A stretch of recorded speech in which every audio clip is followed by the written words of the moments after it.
Pede a palavra o ministro Alexandre de Moraes. Temos visto, recentemente, as ações de diversos brasileiros que estão sendo ou processados pela Procuradoria-Geral da República ou investigados pela Polícia Federal. Estamos verificando diversas condutas dolosas e conscientes de uma verdadeira organização criminosa que, de forma jamais anteriormente vista em nosso país, age de maneira covarde e traiçoeira, com a finalidade de tentar submeter o funcionamento deste Supremo Tribunal Federal ao crivo de um Estado estrangeiro. Esses brasileiros pseudo-patriotas encontram-se foragidos e escondidos fora do território nacional.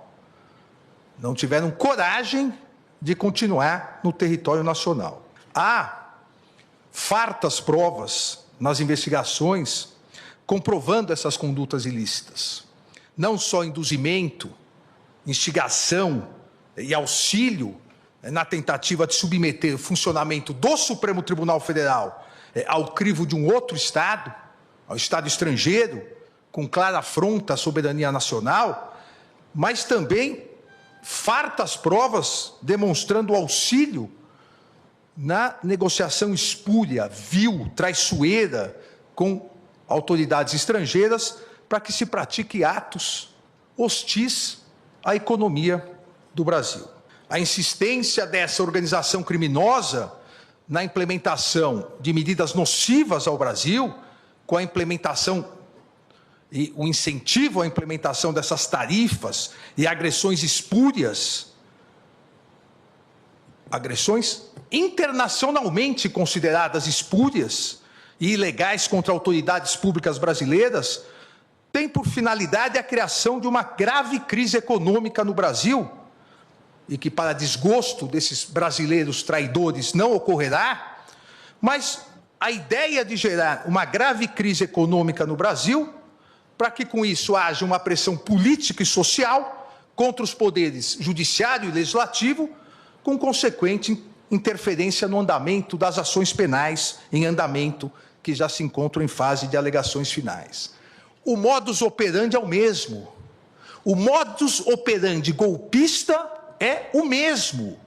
Antes, acampamentos na frente dos quartéis, invasão na Praça dos Três Poderes, para que com isso houvesse, como mais de 500 réus confessaram, houvesse a convocação de GLO e as Forças Armadas, gerando uma comoção nacional, e aí houvesse a possibilidade do golpe. Pasmem que um dos brasileiros investigado e foragido, recentemente, nessa semana, dirigiu ameaças diretas aos presidentes da Câmara dos Deputados, o deputado Hugo Mota, e do Senado Federal, o senador Davi Alcolumbre. Ameaças diretas. Ou vocês votam anistia, ou as tarifas vão continuar. Ou vocês votam anistia, ou vocês também terão aplicada a lei da morte financeira. Ameaças aos presidentes das casas congressuais brasileiras sem o menor respeito institucional, sem o menor pudor, sem a menor vergonha, na explícita chantagem para tentar obter uma inconstitucional anistia. Eu afirmo, tentativa de golpe de Estado, porque esse Supremo Tribunal Federal já condenou mais de 700 pessoas por golpe, tentativa de golpe de Estado. Então, há ainda ações penais em andamento, propostas devidamente pelo Procurador-Geral da República, que tem total autonomia e independência constitucional, derivadas de investigações da Polícia Federal, e cujos atos processuais vêm sendo realizados dentro do devido processo legal. 96 advogados estão habilitados nos autos dos 4 núcleos denunciados pelo Procurador-Geral da República, com amplo, total e restrito acesso a todas as provas. 149 testemunhas de defesa, ministra Carmen. Foram ouvidas 149 testemunhas de defesa, em respeito à ampla defesa, em respeito ao contraditório. Foram interrogados os 31 réus desses 4 núcleos, sempre de forma absolutamente pública e transparente, com todos os atos gravados em áudio e vídeo, e disponibilizados a toda a imprensa e para toda a sociedade, e ainda todos os interrogatórios transmitidos ao vivo pela TV Justiça e pela mídia em geral. Eu aqui afirmo sem medo de errar, não houve no mundo uma ação penal com tanta transparência e publicidade como essa ação penal. Nenhum país do mundo transmite interrogatórios, oitiva de testemunhas, para toda a imprensa e sociedade acompanharem. E fazem isso diariamente nas redes sociais, ameaçando as famílias dos ministros do Supremo Tribunal Federal, do Procurador-Geral da República, em uma atitude costumeiramente afeta a milicianos do submundo do crime, que atacam as autoridades e atacam os familiares das autoridades. Essas condutas dessa organização criminosa, essas condutas caracterizam claros e expressos atos executórios de traição ao Brasil e flagrantes confissões da prática dos atos criminosos, em especial dos crimes de coação no curso do processo, obstrução de investigação de infração penal que envolva organização criminosa e, principalmente, atentado à soberania nacional. Esta Corte, a Procuradoria-Geral da República e a Polícia Federal não se vergarão a essas ameaças. Em virtude disso, dia após dia, esses brasileiros traidores da pátria continuam a incentivar, instigar, auxiliar a prática de atividades e atos hostis ao Brasil. A mais característica criminosa dessa verdadeira organização miliciana, ao fazerem as postagens, dizem, ainda há tempo, caso você aceite a torpe coação. Acham que estão lidando com pessoas da laia deles, acham que estão lidando também com milicianos, mas não estão. A independência judicial, ela constitui um direito fundamental dos cidadãos, que têm o direito a uma tutela judicial efetiva, ao processo e julgamento por um tribunal independente e imparcial, pois não se consegue, em lugar nenhum do mundo, não se consegue conceituar um verdadeiro Estado democrático de direito sem a existência de um poder judiciário autônomo para que exerça sua função de guardião da Constituição e das leis. Isso é um princípio inflexível.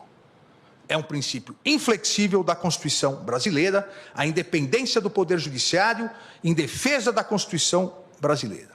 E a história desse Supremo Tribunal Federal demonstra que jamais faltou e jamais faltará coragem aos seus membros para repudiar as agressões contra os inimigos da soberania nacional, inimigos da democracia e inimigos do Estado de Direito.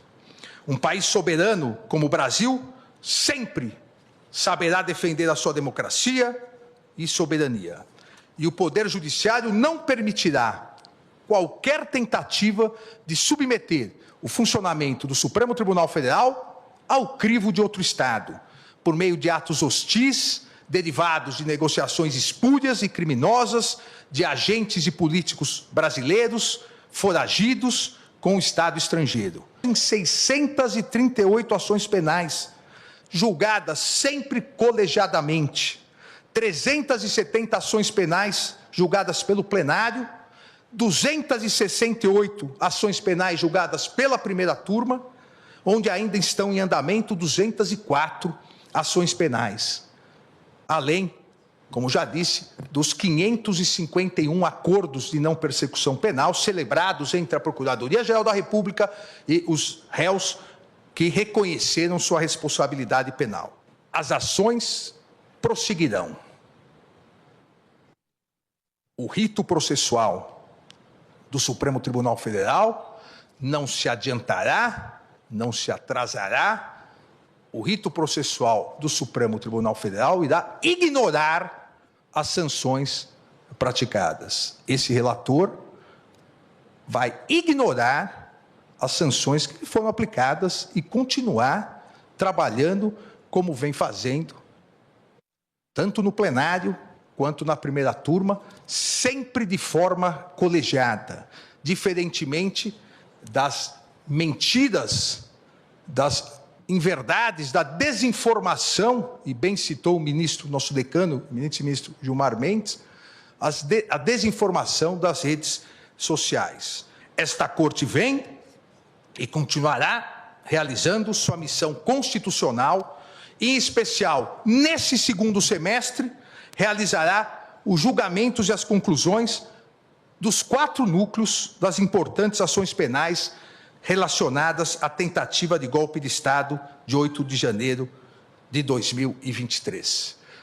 Os 4 núcleos tiveram encerradas as suas instruções, ouvidas suas testemunhas, um deles já quase em fase final de alegações finais, os outros iniciarão a fase das alegações finais e ainda esse semestre nós julgaremos todos os responsáveis, absolvendo aqueles onde não houver prova de responsabilidade, condenando aqueles onde houver prova. Mas, julgando, o Supremo Tribunal Federal continuará a exercer seu papel de guardião da Constituição, continuará exercendo o seu papel nas ações penais para que dê uma resposta final a toda a sociedade brasileira sobre quem realmente foi ou quais foram os responsáveis pela tentativa de golpe, dentro do devido processo legal, do respeito à ampla defesa, do contraditório,